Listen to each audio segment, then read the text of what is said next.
কথায় আছে না, পৌষ মাসের ওয়াজ চৈত মাসে দিলে তো এমন হবেই। বারবার কারেন্ট চলে যাচ্ছে লোডশেডিং এর কারণে।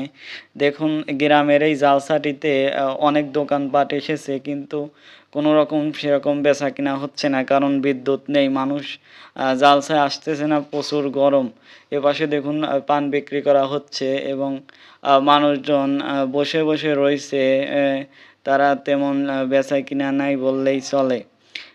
আমাদের দেশে সাধারণত শীতকালে জালসা হয়, কিন্তু এই চৈত্র মাসের চৈত বৈশাখ মাসের দিনে জালসা তেমন গরমের মধ্যে হয় না। এবার রমজান মাসের কারণে এই জালসাগুলো পিছিয়ে গেছে। তবুও দেখুন বক্তা ওয়াজ করতেছে, অনেক মানুষ বসে বসে শুনতেছে। বক্তা আলো আছে আর জনতার মধ্যে দেখুন অন্ধকার। এরই মধ্যে আমি আসতে আসতে দেখলাম যে একটি কসমেটিকের দোকান আইছে, কিন্তু কসমেটিকের